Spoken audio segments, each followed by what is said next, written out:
Assalamualaikum warahmatullahi wabarakatuh. Ketika kita ketemu kembali dalam pertemuan yang kelima, tetap di materi HR Foundation. Kemarin kita sudah bahas tentang job description. Sekarang kita akan bahas tentang payroll. Payroll ini apa sih? Payroll itu adalah penggajian. Di sebuah perusahaan biasanya ada istilah kompensasi, benefit, payroll dan sebagainya.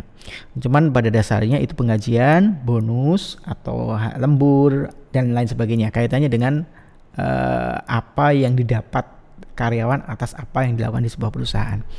Nah, kompensasi ini ada dua, kaitannya dengan direct langsung gitu ya, dan indirect itu yang tidak langsung. Yang langsung misalkan gaji gitu kan, gaji, tunjangan gitu, overtime, ini lembur. Nah, yang indirect yang tidak langsung ini asuransi kesehatan, kemudian fasilitas-fasilitas gitu, kemudian liburan gitu, event-event dari perusahaan yang itu sangat bermanfaat bagi karyawan. Itu adalah kompensasi yang tidak langsung.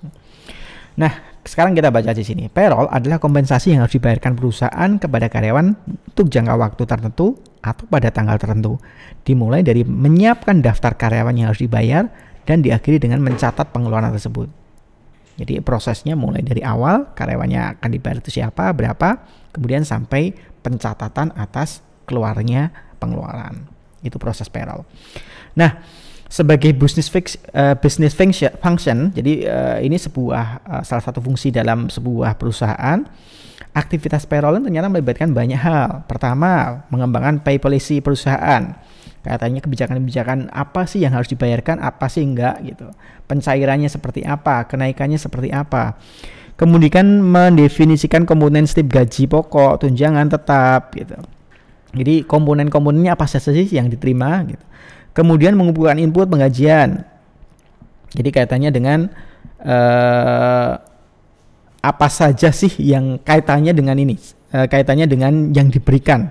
Jadi input penggajian itu apa saja, misalkan catering, makan siang, perusahaan memberikan informasi tentang jumlah yang harus di cover dari karyawan dan untuk makanan yang dikonsumsi. Jadi pencatatan.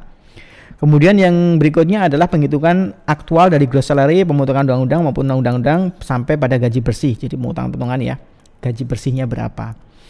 Kemudian mengirimkan gaji karyawan, transfer atau mungkin dalam bentuk cash, kemudian setoran pajak, setoran BPJS dan lain sebagainya. Jadi aktivitas semuanya ini adalah aktivitas-aktivitas yang dikerjakan dalam sebuah proses payroll, kompensasi dan benefit. Nah, sekarang kita masuk ke status karyawan. Ini juga cukup penting status karyawan ini karena dalam sebuah perusahaan itu memiliki banyak status yang berbeda gitu ya. Ada outsourcing, kontrak, percobaan, tetap gitu. Dan semuanya diatur dalam Undang-Undang Nomor 13 Tahun 2003. Kita bahas pertama tentang pekerjaan waktu tidak tertentu. Artinya ini karyawan tetap bahasanya. PKWTT, perjanjian kerja waktu tidak tertentu. Ini bisa dengan masa percobaan. Jadi hanya karyawan tetap yang ada pekerjaan atau percobaan, maaf. Jadi hanya karyawan tetap yang ada masa percobaan. Kalau karyawan kontrak nggak ada masa percobaan, ya. PKWTT adalah perjanjian kerja antara pekerja atau buruh dengan pengusaha untuk mengadakan hubungan kerja yang bersifat tetap atau biasanya disebut karyawan tetap. Tapi selain dalam undang-undang adalah PKWTT. Lanjut lagi. Sekarang kita karyawan kontrak atau disebut PKWT, perjanjian kerja waktu tertentu. Artinya ada waktu tertentu ya. Kalau tadi waktunya tidak tertentu, sekarang tertentu. Ini diatur dalam pasal 57 Undang-Undang Ketenagakerjaan baru. PKWT adalah perjanjian kerja antara pekerja dengan pengusaha untuk mengadakan hubungan kerja dalam waktu tertentu dan untuk pekerja tertentu. Dulu ini sebenarnya yang awalnya ini untuk karyawan kontrak nggak ada percobaan ya, kalau tadi ada. Dulu ini ada batasnya, jadi biasanya cuma 2 perpanjangan gitu ya, biasanya 2 sampai 3 perpanjangan. Cuman sekarang kita lihat dengan adanya Undang-Undang Cipta Kerja yang baru, ternyata sekarang karyawan dengan status PKWT itu tidak ada batasnya.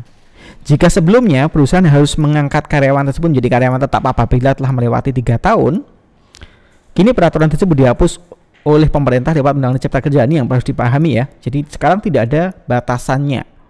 Menurut pemerintah, hal ini dilakukan agar batasan kontrak maksimal bisa difleksibel untuk tidak memberatkan pengusaha. Jadi ke depan pengusaha bisa saja menetapkan status kontrak terhadap karyawan lebih dari 3 tahun. Ini ada perbedaannya. Kalau dulu ada batasannya, sekarang tidak ada batasannya. Setelah kita karyawan tetap, karyawan tidak tetap, sekarang kita masuk ke outsourcing. Outsourcing atau alih daya diatur dalam Undang-Undang Ketenagakerjaan pasal 65 ayat 1.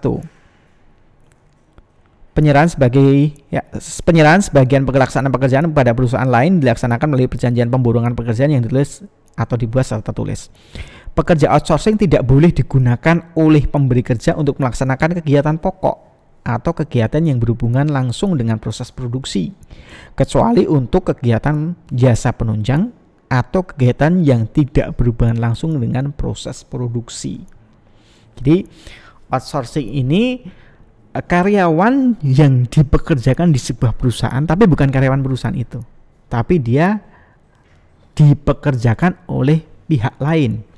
Jadi misalkan perusahaan A gitu ya, karyawan ini bukan perusahaan A yang memilikinya, tapi perusahaan B yang ditempatkan di perusahaan A. Nah, syaratnya ini bukan ini bukan pekerjaan pokok. Jadi biasanya untuk cleaning itu bisa pakai outsourcing. Jadi bukan pokok, misalnya kalau pokok itu operator mesin, itu kan pekerjaan pokok, itu nggak boleh di outsourcing. Itu harus karyawan tetap atau karyawan kontrak, nggak boleh outsourcing. Security bisa di outsourcing sekarang. Jadi biasanya kalau nggak security ya cleaning service yang bisa di outsourcing. Nah, pekerjaan tadi atau jenis-jenis pekerjaan tadi memang diatur dalam undang-undang. Jadi memang ada dasarnya. Semuanya memiliki hak kewajiban, batasan-batasan tertentu yang harus dipahami, harus ditaati baik oleh karyawan maupun oleh perusahaan. Oke, saya pikir itu untuk pertemuan yang kelima ini. Terima kasih. Assalamualaikum warahmatullahi wabarakatuh.